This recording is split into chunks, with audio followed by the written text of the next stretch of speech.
Bonjour, bienvenue à cette conférence de presse. My name is Émilie Bergeron and I will be moderator for this event. So today we are joined in person by Senator Marilou McPhedran and we are joined virtually by the founder of Canadians United Against Hate, Farid Khan, and representatives from other organizations. So when you're ready, Senator.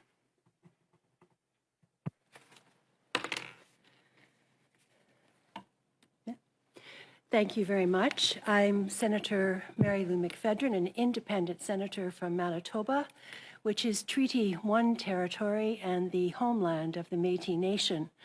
I'm speaking to you today as the moderator of this press conference, and I'm in Ottawa, so I am on the unceded, unsurrendered territory of the Algonquin and Anishinaabe peoples on which the Parliament of Canada is situated.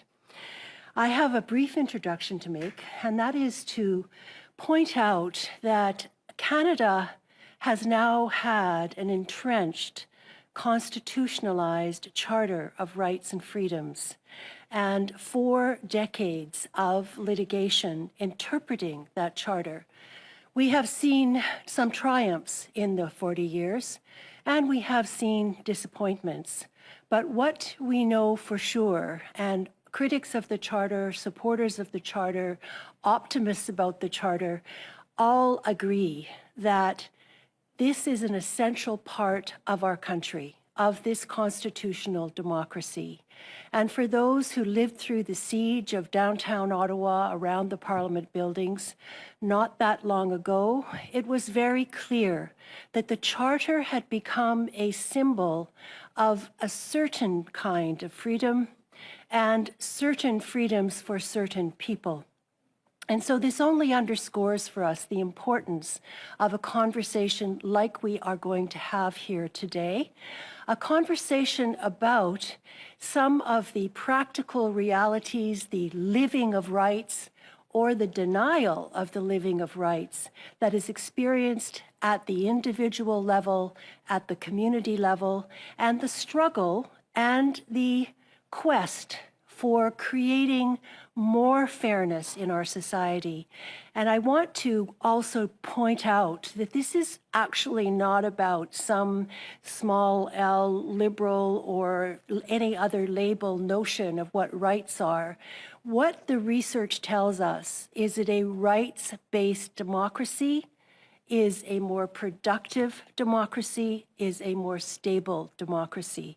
And as we stand with Ukrainian people in this time of an illegal invasion that now we see increasing documentation of war crimes, it heightens for people in Canada how precious our rights are and how precious our democracy is and how interlinked rights and a viable democracy are. So without further ado, let me introduce the panelists today. The first speaker is going to be Farid Khan, who is the founder of Canadians United Against Hate, followed by Alex Ihama, the executive director of the Canadian Congress on Diversity. And after Alex, we'll hear from Thomas Woodley, the president of Canadians for Justice and Peace in the Middle East. And closing off our panel will be Professor John Packer, who is the director of the University of Ottawa Human Rights Research and Education Center.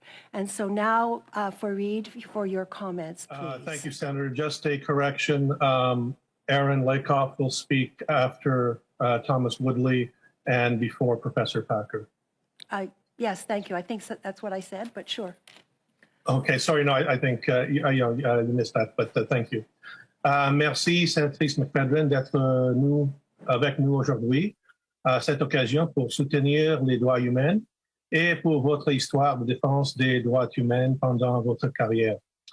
Dans un esprit de réconciliation avec nos frères et sœurs autochtones, je tiens à souligner que je parle aujourd'hui du territoire non cédé du peuple Anishinaabe Algonquin à Ottawa. Je suis accompagné aujourd'hui par des amis et alliés pour marquer une journée historique, le 40e anniversaire de la Charte des droits et libertés. 40 years ago, on April 17th, Canadians watched as Queen Elizabeth II and then Prime Minister Pierre Trudeau put their signatures on the Canadian Constitution in a ceremony on the lawn of Parliament Hill. Those signatures also gave this country the Charter of Rights and Freedoms, a foundational document that affects all Canadians, and a symbol of pride for 93% of Canadians, according to a poll done a few years ago. Since it was proclaimed, the rights of Canadians have been reinforced with various unconstitutional laws being struck down since 1982. Until the Charter came into force, Parliament, legislatures, and ultimately politicians had the final say on whether or not human rights were protected. They could take actions that violated fundamental freedoms, with those affected having little recourse to defend themselves. Examples of past policies that egregiously violated fundamental rights were the head tax on Chinese immigrants, the internment of Japanese Canadians during World War II, and denying the right to vote to Indigenous people until the 1960s. The Charter was supposed to change things by removing the ability of governments, politicians, and public agencies to arbitrarily violate people's rights. And while the Charter has been a positive development for Canadian law, it hasn't achieved its full potential. Despite the Charter, governments and politicians have repeatedly and knowingly violated the rights of Canadian communities and individuals over the past 40 years. Even after 1982, successive governments continued to violate the rights of Indigenous children and their families as residential schools continued to operate until 1997. In the early 2000s, Muslims were targeted as well. Muslim Canadians Meher Arar and Omar Khadr suffered horribly when their charter rights were violated. Canadian officials were complicit in Arar being imprisoned and tortured in Syria for supposed connections to Al-Qaeda, and the rights of former child soldier Khadr were also violated when he was illegally imprisoned for 10 years in America's Guantanamo Bay prison, where he was tortured with the complicity of Canadian officials. Across Canada, there have also been frequent incidents where the charter rights of Black Canadians and Indigenous people have been repeatedly violated by police. In July 2016, Abdurrahman Abdi, a Black man with mental health issues from Ottawa, died after being beaten by police during his arrest. The officer charged criminally for this was acquitted at trial. In June 2020, police in New Brunswick shot 2 Indigenous people, Chantal Moore and Rodney Levy, during a wellness check. Despite calls from Indigenous leaders for charges to be laid, Moore's and Levy's families did not receive justice. And since 2019, the Quebec government has willfully violated the charter rights of racialized religious minorities with its Bill 21 secularism law, and federal leaders have enabled those violations by not forcefully challenging the law or directly referring it to the Supreme Court. These are just a handful of examples which demonstrate that the existence of the Charter is no guarantee that the rights of Canadians are protected. They show that certain politicians are willing to sacrifice the rights of Canadians if it's politically expedient. Yes, we do need to celebrate the Charter of Rights on this very important anniversary and acknowledge the critical role it played in expanding human rights protections for Canadians.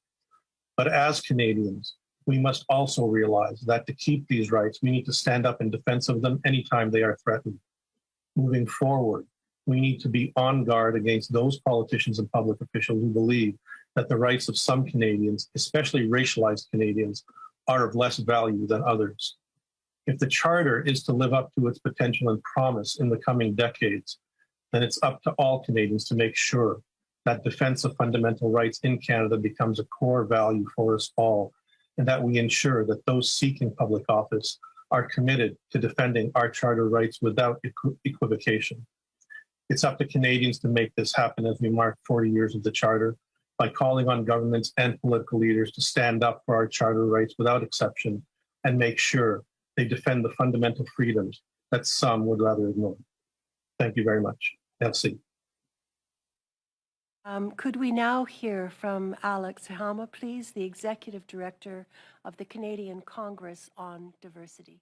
Thank you so much. Yes, I'm here. Thank you so much for the opportunity to contribute to this very, very important conversation, and to my dear friend Farid for working to put this together. As you already said, 40 years ago, a group of, let's not forget, a group of 5 white men, right? Let's not forget the people that came together. Pierre Trudeau, I believe, Jean Chrétien, Roy Romanoff, Roy McMurtry, and Bill Davis. They came together and formulated this, of course, with their teams to formulate this Charter of Rights and Freedom, which we should be proud of. Their intention, though, may have had some merit. However, they did not obviously consider the perspectives and needs of all Canadians. How do I know that? In fact, there were groups of Canadians today who did not have a voice when these were put together. There are groups of Canadians today who were neither consulted nor even considered in the development of this document to further entrench what I call Eurocentric values and colonial mentality. Which community group or religious group or which group that fall under the underrepresented was consulted 40 years ago. 40 years ago, I probably wouldn't even have this voice. Indigenous people were considered savages, documented 40 years ago. 40 years ago, there were racist policies and laws and miseducation. 40 years ago, Canada may have considered themselves a holy land void of racism and discrimination that we see across the border, yet existed right here in our midst, which still do. 40 years ago, women, who are still struggling, by the way, were even more struggling then in the workplaces. 40 years ago. So when we talk about the Charter of Rights and Freedom, we must remember that the environment, the people, the framework upon which it was built simply was inequitable, unjust, and frankly, I could even say oppressive. Because how could we put together a Charter of Rights when there were people who still don't have rights, and certainly 40 years ago had none? They were considered savages, and I pay respect to the thousands of people who are still being murdered, or those who were part of the genocide of the residential school. While we celebrate this milestone today, I believe the time has come to reevaluate the Charter of Rights. I believe the time has come to even form a committee of people who fully represent the beautiful diversity that we see in Canada today, so that it can be completely inclusive and representative of all the needs and experiences. We at the Canadian Congress right here, what we do is help organizations to review policies, to write policies, diversity policy and human resources policy and affinity groups and all these fine things we do, training and all these things to help organizations to have a more inclusive and cohesive culture. But my question is, who is doing this for the Prime Minister, with all due respect, and his cohort of Eurocentric values? Who is doing this? I want to appreciate Farid today. And Farid, thank you. And thank you to all the fellow speakers for the opportunity to participate, as I said, in this critical conversation. But it is time that we move from celebration to action. It is time that we look at, when we consider the rate of suicide in Canada is high, when we consider the lack of clean drinking water in the indigenous community for far too long, when we consider that within the last 2 to 3 years, the people who identify as African descent, Black people in prisons have increased over 80%. Which Charter of Rights is protecting them? Over 80%. So what are we truly celebrating today is my question. What are we celebrating? Section 8 of the legal rights states that everyone has the right to be secure against unreasonable search and seizure. I don't need research. 80% of my time before the virus is outside. I do international travels. Alex, but from my own personal experience, could you wrap up, please? From my own personal experience, from my own personal experience, I continue to be pulled out for search, and they tell me it is a random search. Yes, I will wrap up and quote Martin Luther King in his acceptance speech in the auditorium of the University of Oslo, December 10, 1964. He said, "I refuse to accept the cynical notion that nation after nation must spiral down a militaristic stairway in the hell of thermonuclear destruction. I believe that unarmed truth," he said, "and unconditional love we have is final reality." So I say that even as we celebrate the document, the Charter of Rights, it is time to reevaluate it and ensure that it is inclusive, it's equitable, and certainly represent the Canadians that did not have a voice when it was created. Thank you very much. Thank you, Alex. If I could hear now, please, from Thomas Woodley, the President of Canadians for Justice and Peace in the Middle East. Thomas? Yes, good afternoon. My name is Thomas Woodley, and as our host said, I'm President of Canadians for Justice and Peace in the Middle East. Based in Montreal, I live on the unceded territory of the Kenyan-Kahaka Nation, and it's important to note that this area where I live has been a meeting place for First Nations in the region for millennia. I'm standing in for my colleague, Ms. Noor Watad, who unfortunately has fallen ill and is unable to represent us at this important media conference. This weekend, on April 17th, Canadians for Justice and Peace in the Middle East commemorates the 40th anniversary of the Canadian Charter of Rights and Freedoms. At the same time, we acknowledge that many of the protections guaranteed by the Charter are not fully enjoyed by many Canadian citizens. In fact, in these times of extreme political polarization, populist leaders, and popular fear-mongering, the rights of certain minorities are more tenuous than they've been in years. When originally conceived, the Charter of Rights and Freedoms defined those rights and freedoms that Canadians deem necessary for a free and democratic society. Nevertheless, deep issues of prejudice and discrimination continue to plague our Canadian society. For example, my organization has been involved in significant efforts to raise the issue of anti-Arab racism in Canada. Last year, in partnership with the Canadian Arab Federation and the Arab Canadian Lawyers Association, we commissioned an ECOS public opinion survey on anti-Arab racism Canada. The results were sobering. The survey revealed that a striking 79% of Canadians acknowledge that prejudice against Arab Canadians is a problem. Survey respondents also acknowledged that the many factors that negatively affect Arab Canadians' ability to find work. In fact, 64% of Canadians believe that simply having a name that sounds Arab could have a negative effect on an Arab Canadian's job prospects. These are just two examples of the many grave findings of the survey. My organization has also been involved with efforts to combat Islamophobia in Canada. In 2018, in partnership with the Canadian Muslim Forum, we commissioned an eco-survey on Islamophobia in Canada. The survey confirmed that Islamophobia and religious discrimination generally are troubling problems in Canada, of course. For example, 81% of Canadians acknowledge that Islamophobia exists in Canada. But the survey also showed how attitudes on the topic are so extremely politically polarized. For example, around 50% of Liberal, NDP, and Green Party supporters consider religious discrimination against their fellow Muslim citizens to be a significant problem, whereas only 14% of Conservative supporters do. Of course, beyond public opinion surveys, there are many concrete examples of anti-Arab and Islamophobic attitudes in Canada. Quebec's Law 21 is one of the most egregious examples of Islamophobia. The law bans Quebec teachers, lawyers, police officers, and more from wearing religious garbs, such as crosses, hijabs, and turbans. This not only affects people currently employed in the public sector, but also young people who aspire to such careers. Unfortunately, all these issues exist despite Canada's Charter of Rights and Freedoms. There have been some positive steps taken by the government to address the underlying issues, but progress is painfully and unnecessarily slow. The government must be a better advocate for vulnerable groups and must do better in many of the areas targeted for improvement. For example, better reporting on hate crimes, new tools to help religious minorities overcome racism in the employment marketing, more funding for public awareness programs on religious discrimination, and diversity training for public servants. As a Canadian organization, CJPME is proud and thankful for the Canadian Charter of Rights and Freedoms.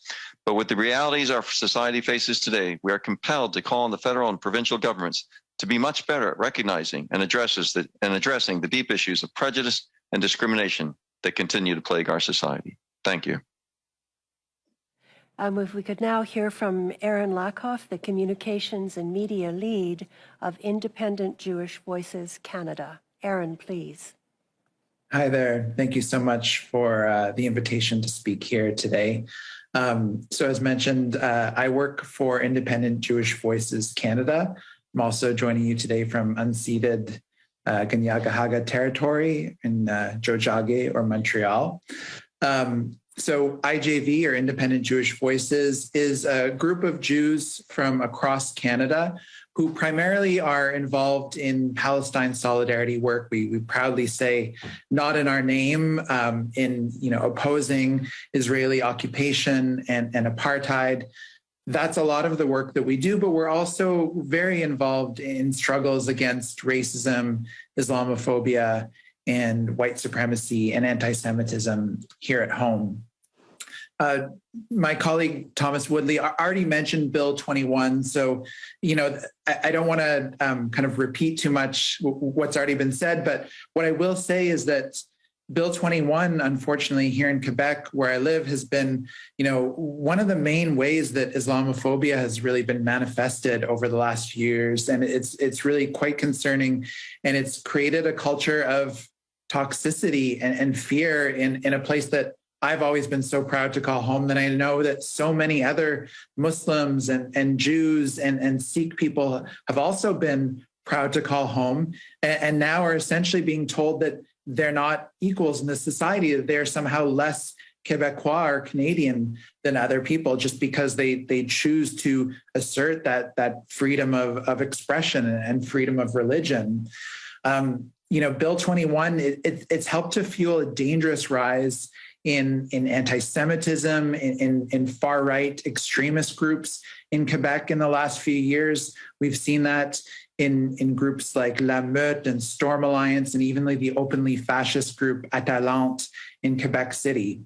We can't mince words with Bill 21. It's Islamophobic, it's anti-Semitic, it's sexist, and we have to note that it's had a particularly devastating impact on Muslim women. And despite these impacts, despite the fact that Muslim women have either been sent off the job or have had to leave the province of Quebec just for being Muslim women, and again, for asserting basic rights of freedom of expression, the Premier of Quebec, François Legault, continues to deny the existence of systemic racism in Quebec. So I would say shame on him for continuing to deny that. In the last few years, IJV has been proud to support movements against Islamophobia and racism. We've supported the incredible Black Lives Matter mobilizations that have happened over the last few summers and going back even further. We supported Muslim communities in challenging Bill 21 in the courts. We were out in the streets with thousands of other Canadians when Israel was bombing Gaza last May. I mean, these are incredible movements that rally people, that inspire and bring us together to really actually assert the core values of the Charter. So, I'll just, in closing, I'll say the Charter of Rights and Freedoms is a strong promise, but it's an unfulfilled promise. And when governments violate our basic rights and freedoms, we need to get organized as communities to defend ourselves and defend communities such as the Jewish community or the Muslim community or any other community that comes under attack. And IJV will always be proud to stand with these communities who are opposing racism until these basic freedoms that are guaranteed in the Charter actually become a reality for all. Thank you very much. Thank you very much, Aaron. And I want to, before turning this over to Professor John Packer, just go to one of the points that Alex made a number of times. Alex with the Canadian Congress on diversity. And that was harking back to 40 years ago and what was the situation 40 years ago. I'd just like to acknowledge that I was involved in the drafting of some of the, in particular, Section 28, the sex equality clause protection in the Charter, and was very involved for many months as a lobbyist on behalf of the concept of sex equality and other equality rights in the Charter. And I think that what I would like to point out is that the Charter and the Constitution has a long life. And the fact that some of what was negotiated and put into law 40 years ago, we have yet to see the full use or the full development of some of these sections. The reference that's been made to Bill 21 raises a very interesting question, because we are seeing more governments in Canada talking about using the Section 33 override clause as a way to disrespect or not acknowledge certain rights. And the clause does allow for that. There's actually only one of the articulated rights in the Charter that is not subject to Section 33 in terms of equality rights, and that is in Section 28. And so I'm going to ask Professor John Packer, a longtime scholar of both international and Canadian constitutional law, for comments at this point, please. Professor Packer. Well, thank you very much, Senator McPhedran, first of all, for your allowing us to share this platform and for your use in the public interest of this platform. And let me say it's also an honor to join the co-panelists and to express our views, which is, of course, a precious freedom and a right that we enjoy in Canada. And we should also acknowledge that many other people in the world do not enjoy that. Let me thank you personally, Senator McPhedran, for your constant lifelong engagement, your example, and your leadership, both open-hearted and open-mindedly, but also your determination and your specific contributions, which I know far exceeded just like what you mentioned, not only with regard to the Charter itself, more than Section 28, but also your involvement in the implementation, which is really the nub of the matter. Fine words on paper, they may be, and they may not be sufficient even in that regard, but really the question is, to what degree are these realized and are actually lived and enjoyed by all those who should be subject to them?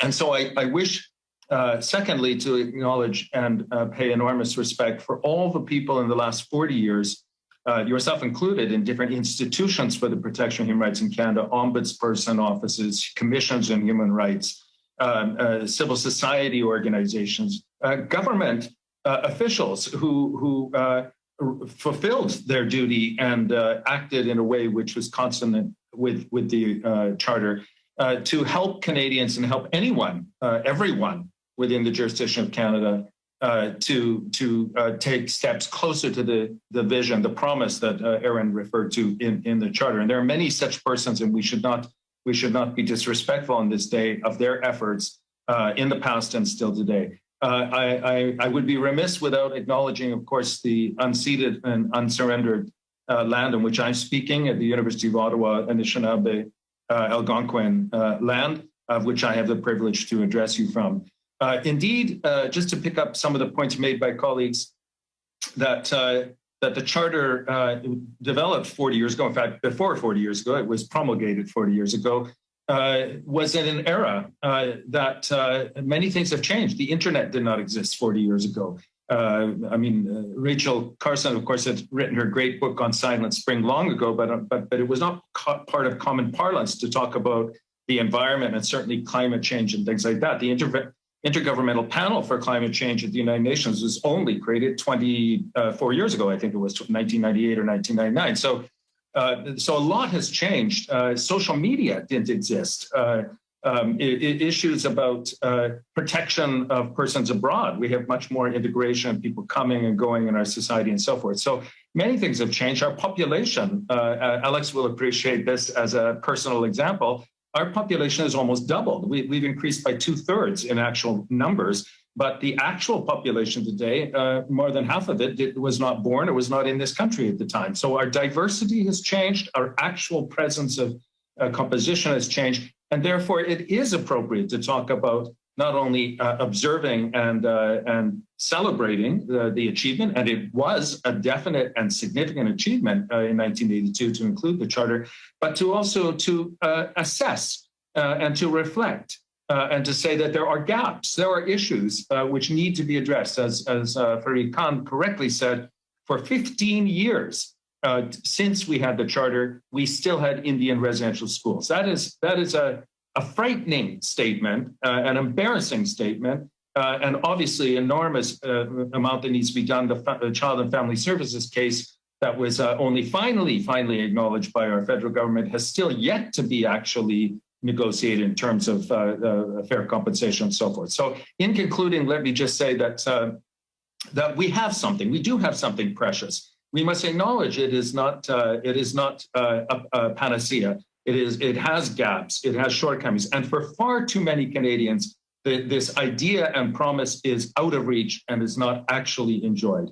And it is that I wish to leave viewers today in the media with, the idea that it is up to us. It is our actual privilege to be able to, in our country, in our society, contribute to this realization of the vision and the promise of the Charter and all the ideas behind it for everyone throughout our country in now and in the years to come. Thank you very much.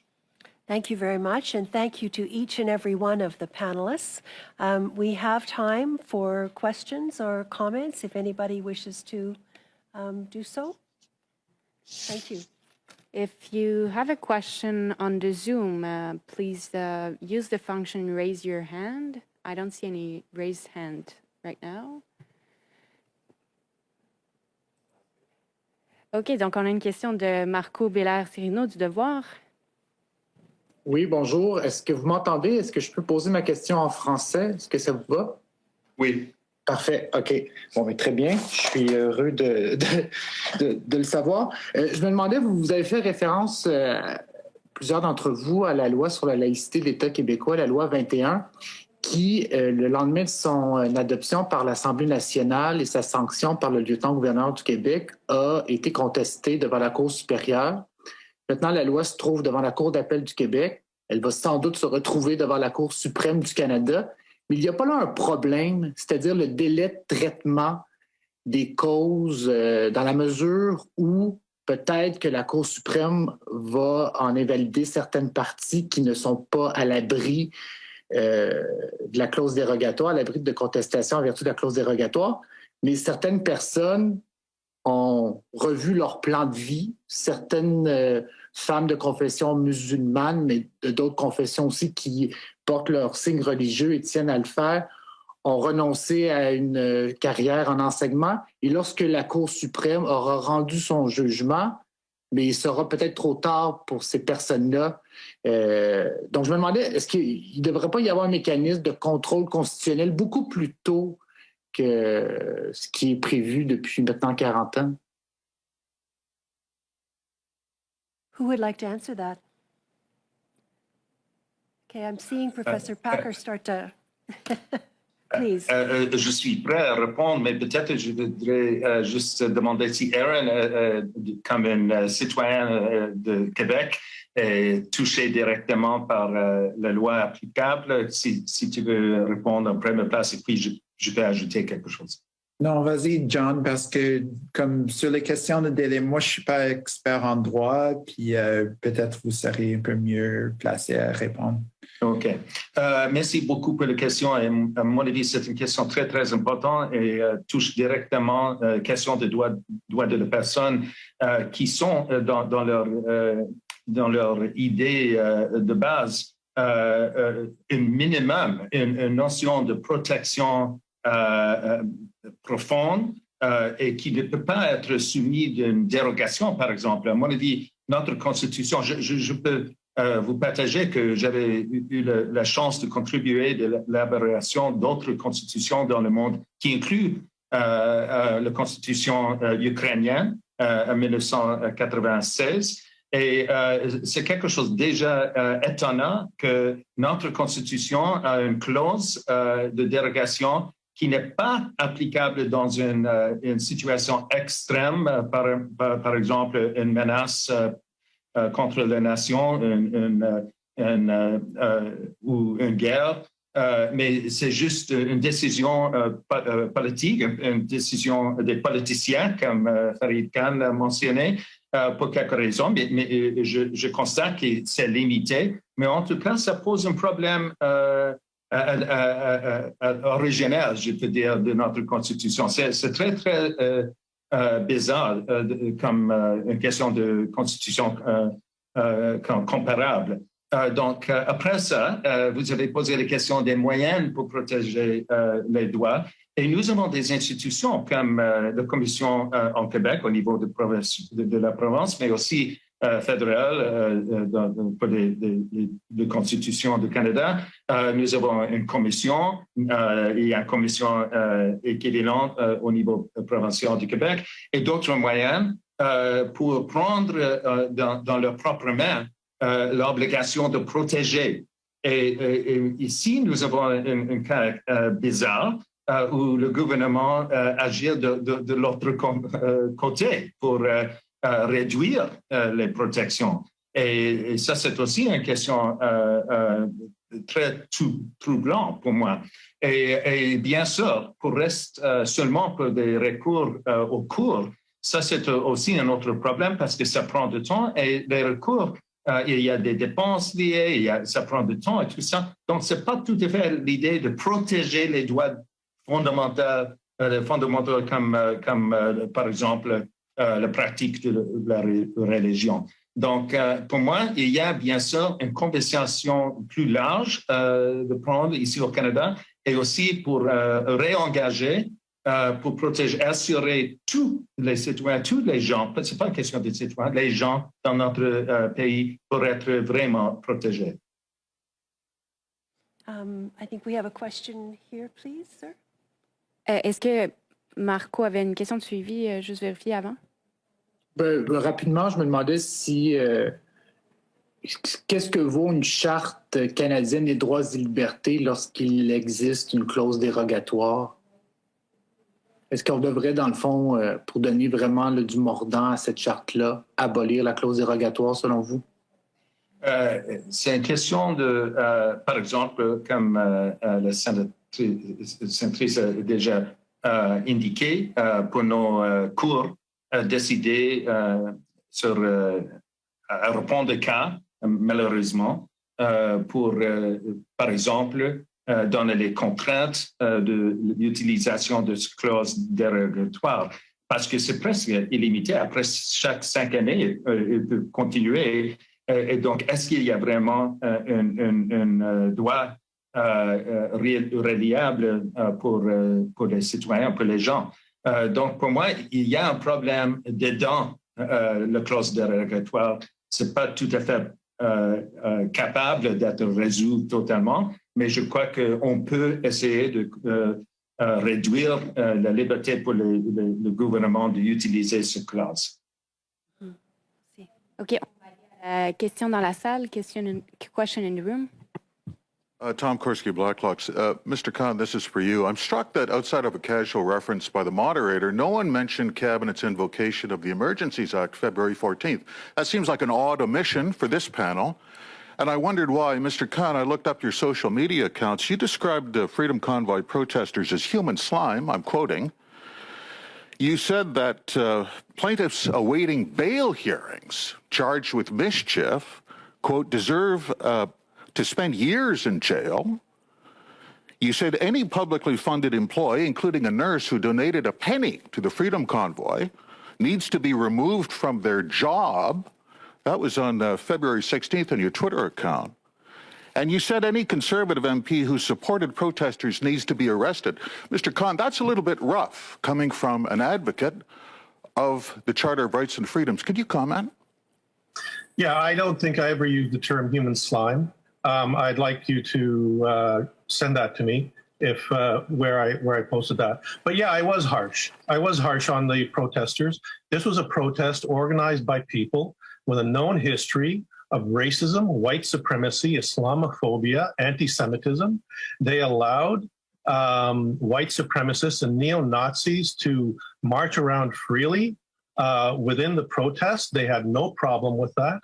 And frankly, the politicians who stood by these protest organizers and enabled them and encouraged them, in my view, were committing sedition under the criminal code. And, look up the sections. These are people, the people who organized the protest and supported the protest were calling for the overthrow of the government. And frankly, the people who were victims of that protest and occupation in downtown Ottawa, they didn't deserve what happened to them. We get hundreds of protests in Ottawa every year. Some are very, very aggressive. I think we can move on, Mr. Khan. I think you've answered my question. The slime was on your Twitter account on February 17th. Does no one here agree with the Canadian Civil Liberties Association's challenge of the invocation of the Emergencies Act in federal court Does nobody here think that's a good idea, whether you like truck drivers or not? And is there nobody here who wanted to join the 15 civil rights petitioners yesterday who asked Cabinet for a clear above-board inquiry into why they invoked the Emergencies Act? Forget about what the truck drivers said on Facebook.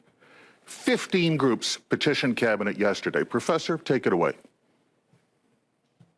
I'm quite happy to respond to this. I think that it is extraordinary that the Emergency Act was invoked in the circumstances it was invoked at a very late moment and then last moment. You may know that the Emergency Act, which was rewritten, I forget how many years ago, 15 years ago or something like that, it explicitly foresaw circumstances such as we're living in, for example, health and so forth. And the act itself is explicitly limited to respect. It may not, for example, suspend charter rights and so forth. So it did strike me as a kind of extraordinary thing to occur that it was not invoked at circumstances that may have merited it, as some colleagues of mine actually suggested long ago, and then was invoked. I would characterize it more as a kind of political reaction at a very last moment circumstance. And then, as you know, actually withdrawn even before it was properly debated in Parliament. So I do think that it's very problematical, and I actually welcome that it should be challenged, and the courts should have some position to say some opportunity to say something about it. I think that's essential in our democracy. But do let me add one other thing here. There is a lot of, and I think it's a good moment for us to reflect on this at the 40th anniversary of our charter. There was an enormous amount of confusion in the public space, in the public square, with invocations of right to protest and so forth. There is no explicit expressus verbis right to protest, for example, in our Constitution. However, the notion of a right to protest absolutely does exist. It's a very core in human rights to rebel against excessive abuse of authority and so forth, as a result or a combination of a number of freedoms: freedom of association, freedom of assembly, freedom of expression, freedom of movement. And understanding the relation of these and the very notion of freedom is something that clearly not enough Canadians understand, neither in our government nor in the public square. And I note that Mr. Khan mentioned that something like 93% of Canadians, the Charter resonates positively with them. I would invite that more and more people need to read it, and we need to have more public education about it. And I do welcome if there is more specific articulation from the judiciary on this.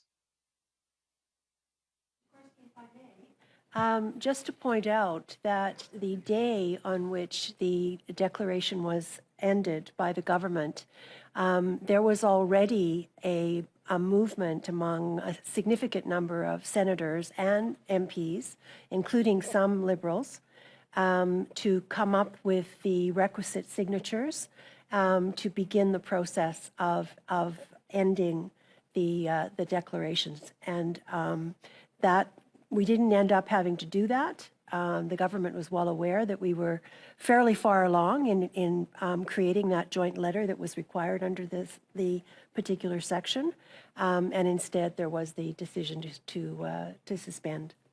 Thank you. Thank you. Okay, so we've reached our appointed time of ending now. So did we have any questions? No, we don't have any more questions. So I don't know if you have a closing remark. My closing remark would really to be the need for these kinds of conversations, for the range of experiences that have been articulated here today with almost an equal number of different perspectives. But really what it boils down to is that we have a living charter, a living constitution. 40 years ago, many of the interpretations that seem to make sense no longer make sense for Canadian society as it is now. And probably one of the single most important takeaways of this conversation is that Canada has become a more diverse country, but it has also become an old country. The census has indicated to us that we actually have more older people than younger people in this country, and that for many younger people, the Charter is a symbol, but the degree to which they understand the Charter, the degree to which they actually apply interpretations of the Charter to their own lives is probably smaller in number than what we want to see.